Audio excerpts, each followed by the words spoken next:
예, 오늘의 모닝 브리핑 시작하겠습니다. 트럼프 트레이드가 좀 주춤하는 모습을 보였고, 매도 물량 나오면서 3대 지수 하락하는 그런 모습을 보였고요. 특히 국채 금리가 많이 올라서 시장이 좀 밀렸다고 봐야 되는데, 닐카 시카리가 12월에 금리나 멈출 수도 있다, 이런 언급을 했습니다. 한국 관련 지표 MSCI 한국 지수가 2.6% 정도 빠졌고요. 야간 선물 0.66% 빠졌는데, 어제 우리 증시 낙폭에 비하면 한편으로는 선방했다, 이런 측면도 있죠. 그런데 이제 코스닥이 사실상 연저점을 깬 거나 다름없거든요. 지수하고 좀 다른 해석인데 제가 왜 이렇게 해석하는지 잠시 후에 보여드리도록 하겠습니다. 우선 미증시는 다우가 좀 많이 빠지고 나스닥은 상대적으로 선방하고 이런 모습을 보였죠. 러셀 2000이 제법 많이 빠졌고 트럼프 랠리로 많이 올라간 상품들 중심으로 매도 물량이 나왔는데 실제로 하락한 업종이 더 많았어요. 그런데 오늘 상승한 업종 보면 IT, 그러니까 빅테크가 올라간 거죠. 오늘 테슬라를 제외하고 메가세븐은 또 대부분 다 플러스로 마감을 했고 엔비디아가 2% 넘게 올라가고 이런 모습을 보였거든요. 그러니까 금리가 많이 올라가면서 트럼프 랠리로 움직였던 종목군들은 빠지고 그동안에 주춤했던 메가세븐, 금리가 올라가면 아무래도 이런 종목군들이 좀 안전하다라고 생각을 하죠.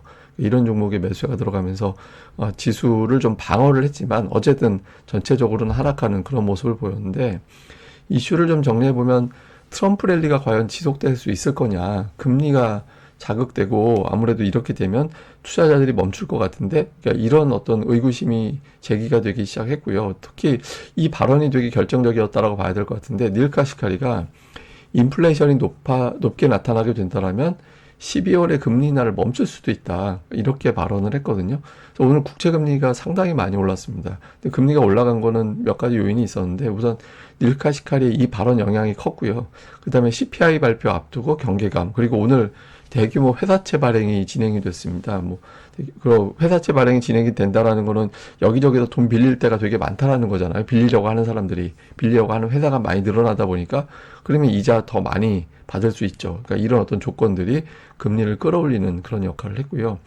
그래서 이제 테슬라라든가 트럼프 미디어 등등의 주요 수혜주들 중심으로 이제 매도 물량이 나왔고 이 테슬라가 하락하면서 투자자들은 이러면 트럼프 랠리가 마무리가 된 건가? 이렇게 평가를 하게 된 거죠. 특히 주요 강요가 임명되면서 트럼프가 말만 저러는 게 아니라 실제로 저 정책을 실현할지도 모르겠다. 이런 경계감이 작동이 됐는데 그 미국 국무장관의 루비오가 발탁이 됐잖아요. 어제 사실 우리 증시 10시 반 넘어가면서부터 왜 갑자기 빠졌지라고 생각을 해보니까 저 뉴스가 저때 등장했더라고요.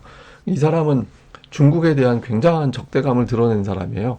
그러니까 미국의 가장 강력한 적은 공산화되어 있는 중국이다. 이렇게 얘기하면서 이제 중국에 대한 적대감을 숨기지 않는 오히려 대놓고 드러내는 사람이거든요. 근데 이 사람이 됐다라는 거는 대중국 강경 정책, 지금 이야기하고 있는 주요 관세 정책이 어쩌면 실제로 실행될지도 모르겠다. 그러니까 이렇게 보는 거죠. 그래서 이 뉴스 나오면서 어제 우리 증시 낙폭이 커졌고 중국도 어제 항생지수 되게 많이 빠졌잖아요. 그래서 아마 그런 영향을 준 것으로 보여지고 이런 어떤 매파적인 색깔도 투자자들이 그러면 진짜 인플레이션 자극될지도 모르겠네 이런 판단을 하게 되는 이유로 작동을 했던 것 같습니다.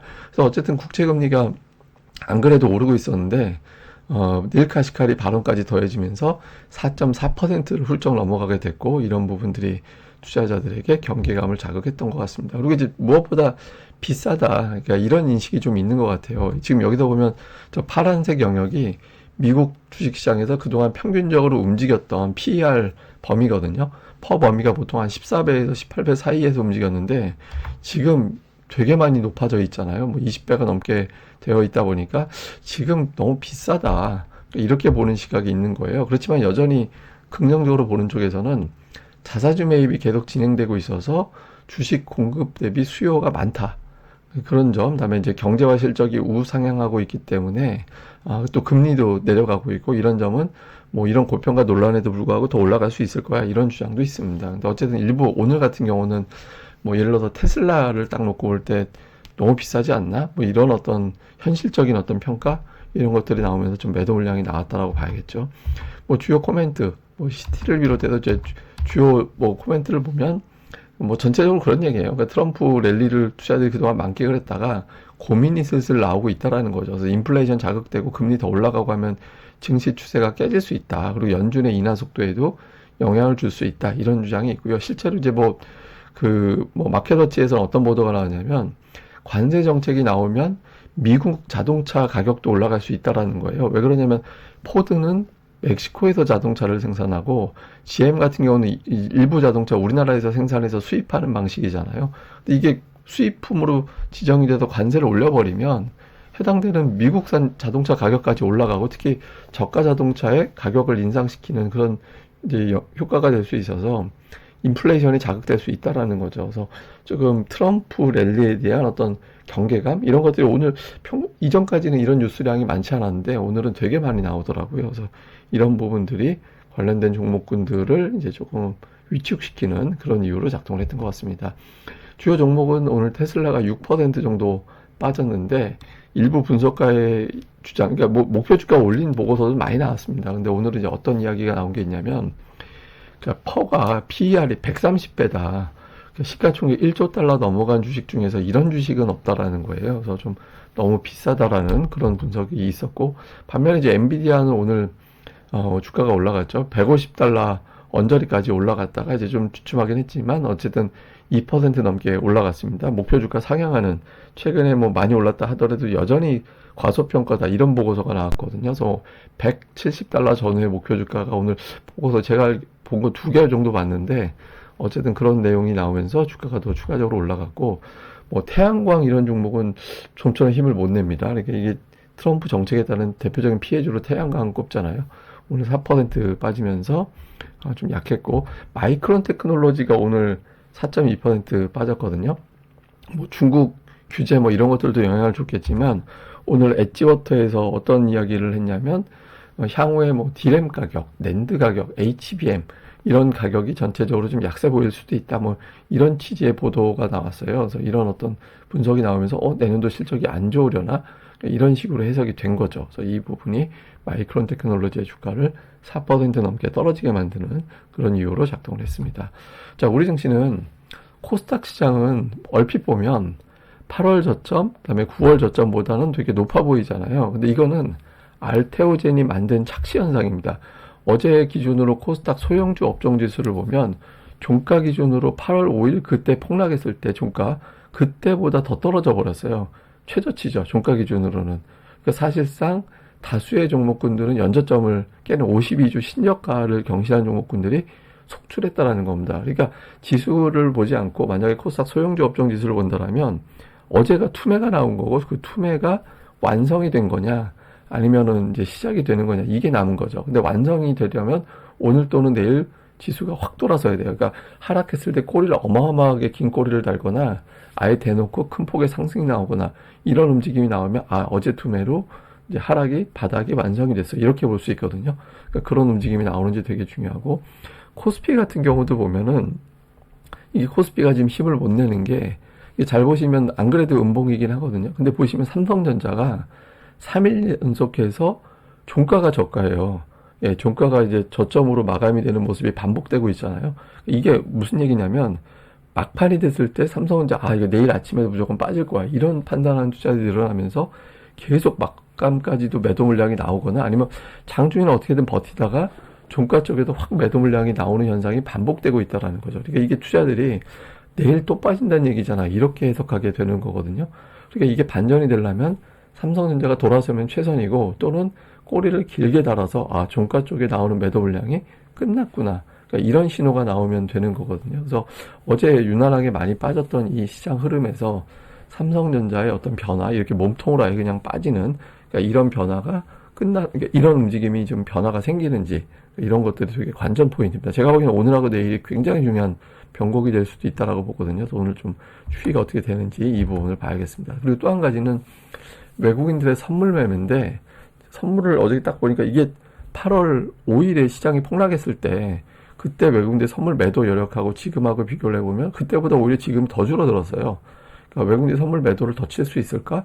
그러니까 그때보다 오히려 여력으로 치면은 별로 더 안 남은 상태라서 이게 쉽게 얘기해서 이런 거예요. 무기창고에 하락으로 때릴 무기창고가 예를 들어서 한 10,000계약 정도 남았다면 상승으로 쓸 수 있는 무기는 한 6만 계약 남은 거예요. 그럼 선택적으로 보면 사실은 반등 쪽으로 돌려야 맞죠. 이게 이제 옵션 만기가 있는 주간이라서 실제로는 조금 더 만기까지 채울 가능성은 있어 보이긴 합니다만은 어쨌든 지금 보면 장중에 외국인들 계속 장중에 선물 매도 확 쳐서 때려서 떨어뜨렸다가 막판에 회수해가지고 다시 매도하는 거를 충전시켜 놓고 다음날 또 그만큼 또 매도하고 이렇게 좀 쪼잔하게 매매하고 있거든요. 그러니까 삼성전자가 지금 계속해서 눌려 있다 보니까 그런 게 가능하죠. 삼성전자 그냥 때리면 그만이니까. 그래서 이런 변동성 게임을 중단한다라는 거는 이제 대규모 선물을 환매수 확 하면서 이제 돌려버리는 그런 시도가 나오면 되죠. 근데 이제 이런 시도가 안 나와서 문제인데, 언제쯤 그 시도가 나오는지, 그게 오늘이 되는지 내일이 되는지, 좀 외국인들은 선물 매도 이력이 그렇게 많지 않아 보이는 상태라서 이제 언제 나오는지 좀 봐야 될 것 같습니다. 그리고 이런 가운데 이제 기관과 외국인 투자들이 되게 많이 물려 있거든요. 제가 평소에 여러분들한테 말씀드릴 때 기관과 외국인들 승률이 좋다. 보통 한 70에서 80% 정도 된다라고 말씀드리는데, 보시면 뭐 20%, 30% 이 정도로 뚝 떨어져 있잖아요. 그러니까 평균 매수가 대비 하락한 종목 수의 비율이 높다라는 거는 승률이 떨어졌다는 얘기니까. 근데 지금 이 종목들을 잘 보셔야 돼요. 그러니까 이렇게 많이 승률이 떨어져 있는 상태를 오히려 역으로 이용을 해야 되거든요. 그래서 좀 많이 사놨던, 이번 주 들어서 외국 기관이 많이 사놓고 주가는 빠져 있고 이런 종목군들은 오히려 반격이 나올 수 있으니까 해당되는 종목들에 대해서는 계속해서 좀 관심을 가질 필요가 있다. 이렇게 보시면 되겠습니다. 자, 요약을 해보면 지금 1,400원 환율이 돌파했는데 이거는 되게 부담되는 요인입니다. 왜냐하면 우리나라 역대 환율이 1,400원 넘어간 건 되게 희귀해요. IMF 외환위기 때, 2008년 금융위기 때, 레거랜드 사태 때 금융시장을 위축이 됐을 때만 넘어가는 위치인데, 달러가 워낙 강하니까 이제 넘어간 측면이 있긴 하거든요. 이 환율을 어떻게 볼 거냐, 그냥 달러 강세라서 우리나라 뭐 수출주만 좋지 뭐 이렇게 볼 수도 있는 거고, 금융 시스템의 문제로 작동하기 시작하면은 우리가 상상하지 못한 하락이 나올 수도 있거든요. 그래서 환율의 동향을 좀 해석을 잘 봐야 될 거고, 그리고 이제 어제 제가 수정했습니다. 그러니까 삼성전자 120월선 깨진 건 그제가 아니라 어제다. 그래서 어제 100원, 이제 120월선 아래로 드디어 내려왔거든요. 이게 드디어라는 표현은 적당하지 않죠. 그러니까 어떻게 내려와 버렸는데, 삼성전자가 120월선 밑에서는 뭐 여기까지 빠지면 안 되는 거죠. 그러니까 역대 두 번밖에 안 내려온, 우리나라 외환위기 때와 2008년 금융위기 때만 내려왔던 위치인데, 여기서 이제 대기 매수가 가동이 될 거냐. 그리고 외국인들 매도 업종을 확대하진 않고 이틀 연속해서 순매도하는 거에 대부분은 삼성전자. 어제 같은 경우는 삼성전자 매도를 지우면 외국인들 순매수한 거나 다름이 없었어요.